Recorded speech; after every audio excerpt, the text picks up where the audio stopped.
Aqui no Brasil, assim, dá pra gente fazer.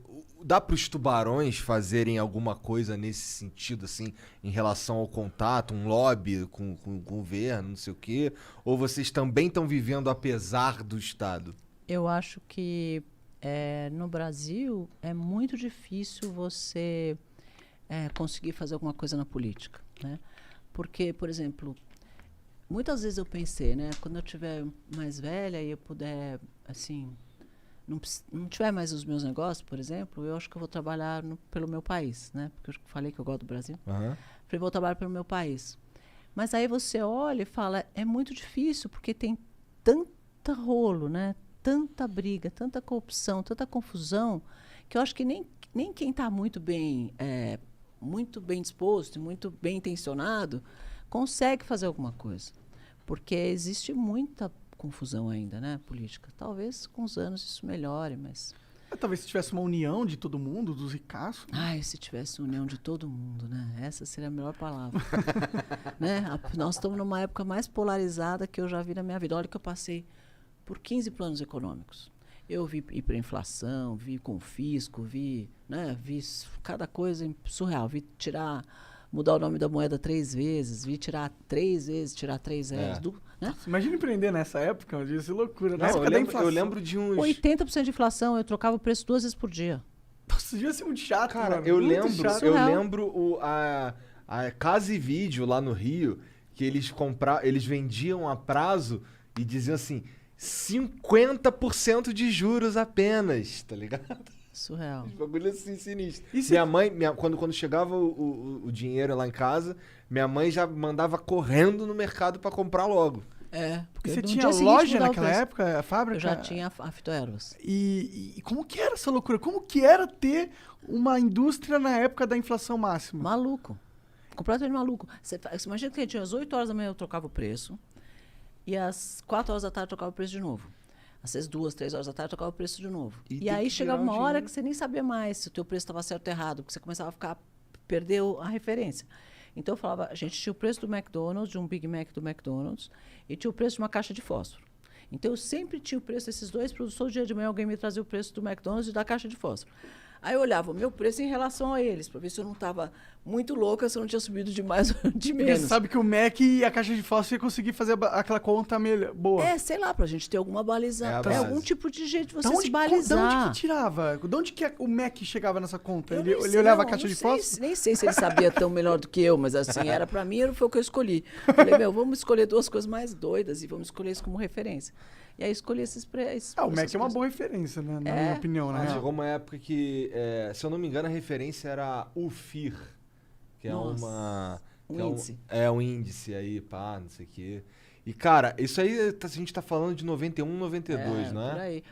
Foi foi em 1990, que era o Collor, o presidente da época, ele tirou a hiperinflação e fez o confisco.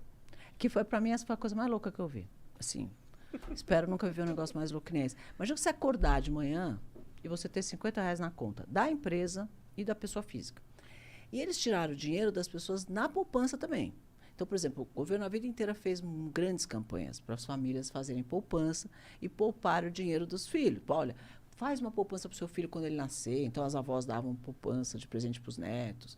O pai comprava uma poupança porque o dia que você casar, você vai comprar um apartamento. Ou o dia que você se formar, você abre sua empresa, abre seu consultório com esse dinheiro, sei lá. Então, todo mundo tinha uma cadeia de poupança. Os caras foram lá e congelaram a poupança, a conta corrente, tudo de todo mundo. Aí ficou o país inteiro com 50 reais no bolso. Todo mundo. Aí eu cheguei na fábrica, eu tinha 800 funcionários naquela época. Cheguei na fábrica, tava todo mundo assim, com o olho arregalado, me esperando entrar, né? E aí falaram, e aí?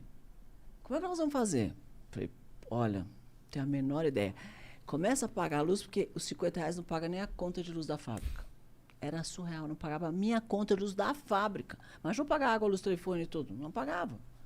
Eu falei, começa a pagar a luz, porque a gente não tem dinheiro nem para pagar a luz. E aí, pagou? Mas e o que aconteceu depois? Foi a época mais louca de todas, assim. Aí eles devolveram? Muita gente se matou. Muita gente se matou. Muita gente se matou. Você imagina, eu tinha uma amiga que tem 3 filhos. Uma história paralela. E ela tinha separado do marido, pegou um dinheiro, falou, olha, eu vou pegar esse dinheiro da casa que sobrou para mim, vou vender a casa e vou comprar um apartamento menor e a gente vai viver com esse dinheiro. Então, ela vendeu a casa, fez o negócio do apartamento menor, combinou com o cara que ia pagar, sei lá, amanhã, e vendeu a casa dela, recebeu o dinheiro, pôs no banco, congelaram o dinheiro. E ela ficou na rua, porque ela não podia pagar o apartamento menor que ela comprou porque ela não tinha dinheiro, e não podia voltar para casa dela que ela tinha vendido, e não tinha o dinheiro porque o dinheiro ficou preso no banco. Caralho. Aconteceu isso com um monte de gente. Meu pai nessa época empreendia também. Alguns clientes dele foram pro espaço e alguns outros se mataram Um mesmo. monte de gente se matou. Um monte de gente se matou. Foi o maior índice de suicídio. Que loucura Porque essa as pessoas porra, né? piraram. Quanto tempo demorou para os caras devolverem a grana? Eu nunca me devolvi. Na verdade, nunca devolveram direito. Foi 1 ano e 8 meses depois que isso foi sendo... Na verdade, o que eles fizeram? Um ano e 8 meses depois? Olha o que aconteceu. Eles fizeram um sistema de... Você podia ir desbloqueando o seu dinheiro. Então, por exemplo, eu podia desbloquear o dinheiro da minha folha de pagamento. Então, eu tinha que provar que eu tinha uma folha de pagamento. Eu ia até o banco, o cara me dava em dinheiro o valor exatamente da minha folha de pagamento. Eu ia para o escritório, pegava um monte de envelopezinho. Eu tinha 800 funcionários. Eu tinha que pôr no envelope o dinheiro de cada um e entregar o dinheiro para as pessoas.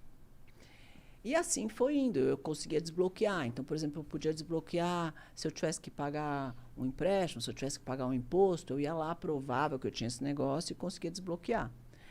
O que eles conseguiram com isso? Empurrar a economia um tempão sem ter dinheiro girando para baixar a inflação, porque a inflação era 80%. Entendi. Então, era uma... Obviamente não deu certo, nada deu certo, porque aquele negócio era uma loucura, um sistema completamente maluco. Mas isso foi fazendo esse desbloqueio acontecer. E eu, graças a Deus, eu não tinha salário naquela época. Então, eu inventei um salário. Falei, olha, eu vou falar que eu ganhava, sei lá, 5 mil reais, 50 mil, sei lá quanto era. E pus isso na folha de pagamento. Aí eu chegava lá, desbloqueava o meu salário. Com o meu salário, eu pagava água, luz, não sei o quê, a matéria-prima, não sei o que tal. E aí eu consegui fazer a empresa começar a girar devagarzinho com aquele dinheiro que eu, teoricamente, retirava, que era para o meu salário, entendeu? E aí eu fui pondo no giro da empresa para fazer a empresa continuar a andar.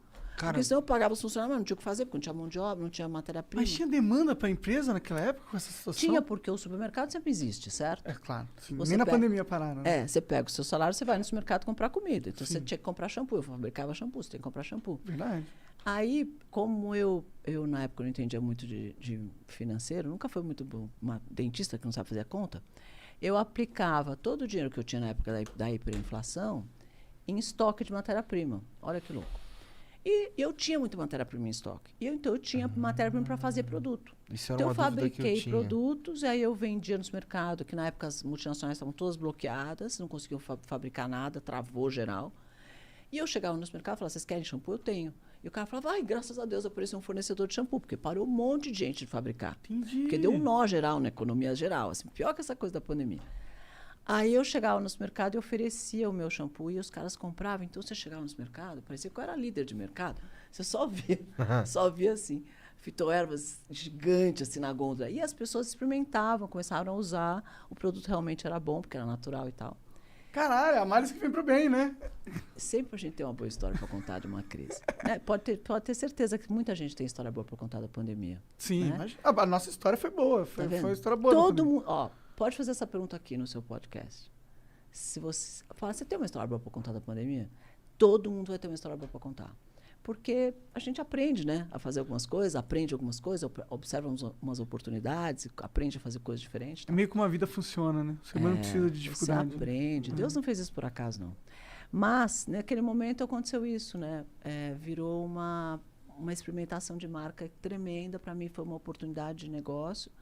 Eu cresci muito naquela época e depois que as outras marcas começaram a entrar, eu já tinha meu mercado ali. Já tinha apresentado ao grande público a fitoervas. E aí cresceu bastante nessa época. Que interessante, olha lá. A empresa cresceu. Da hora. Foi assim, eu fui desbloqueando meu dinheiro como se fosse pro meu salário, pondo dinheiro no giro da empresa, e a empresa andou. Maneiro, cara. A maioria das pessoas teria só... Ai, deixa pra lá, cara. Deixa pra lá. Tem gente que se mataria. E tem gente que se mata.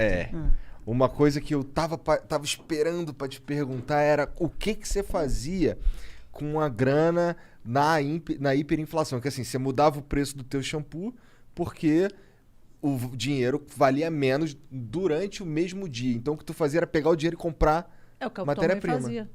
Eu não mandava ir correndo no supermercado Aham. comprar, porque o produto, se era o jeito de você comprar mais barato. Porque se você fosse comprar daqui um dia, era 20% a mais, no outro dia era 20% a mais, no outro dia era 20% a mais. Então você tinha que comprar rápido qualquer coisa. E o que eu fazia? Comprar matéria-prima, embalagem, e falar, bom, o que eu vendo? Não é shampoo? Esse não é meu dinheiro. Então eu vou ter que fabricar mais dinheiro. O que eu faço com o dinheiro que não vale nada? Compro estoque. E fui comprando estoque de matéria-prima. E aí o dinheiro ficava nisso. E muita gente, na época e as multinacionais faziam isso, investiam aplicando no que eles chamam de overnight, que era uma coisa que rendia, né, o dinheiro. Era como se fosse uma aplicação financeira que rendia todos os dias, toda noite. Então, você aplicando no overnight e ganhando dinheiro com dinheiro mesmo.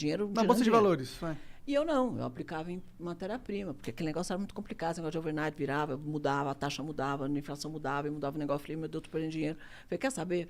Meu dinheiro é fazer shampoo, que eu sei fazer isso que eu ganho dinheiro. Então, eu vou comprar matéria-prima tanto de embalagem. Então, quando aconteceu esse bloqueio, que ninguém tinha estoque, eu tinha.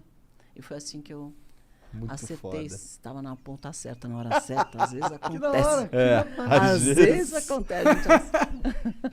É. Às vezes a gente acerta. Às vezes tem um golpezinho de sorte aí que ajuda também. Ah, ou não, né? Eu falo que eu tenho muita sorte na vida, mas que a sorte sempre me achou trabalhando, né? Ah, sim. É. Sim. Você tem que estar lá esperto, que aí acontece a sorte. Não adianta tu ficar em casa de bobeirão lá, só esperando ver se vai dar alguma coisa, que não vai, tá? Não adianta ficar pedindo a Deus e não fazer nada, né?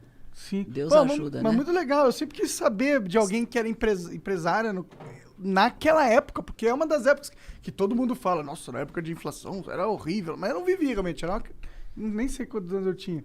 Então, é legal ver, e você tinha 800 funcionários, tá ligado? Era uma grande empresa. Você tava nascendo nessa época aí. Sim.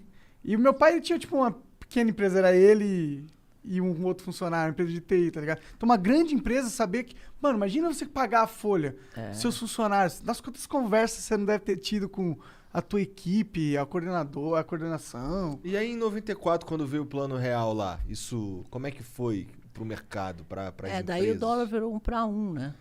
Aham. E aí foi uma época boa, porque imagina ser dólar 1 para 1. Então, Parece bom. Foi muito bom, assim.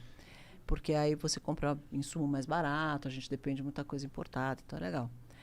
Aí depois veio a época do Lula, que aí as pessoas se apavoraram que o Lula ia entrar e o dólar foi parar em R$4. Aham. Então foi uma época bastante difícil, porque o real não valia nada.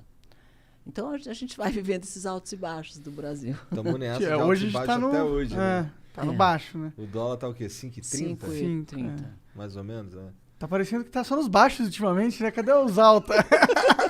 As pessoas vão ter que se unir, porque se elas não se unirem, a gente vai apanhar muito. Porque é um tiro no pé 24 horas por dia. Todo dia. Pois é, né? A gente tá meio que no mesmo barco afundando, né? Lentamente. Não, e parece que eu dou tiro no teu pé, você dá no meu, eu dou no meu mesmo, aí você dá no seu próprio. E Sem assim querer, Tá todo sem mundo querer. sofrendo, E assim né?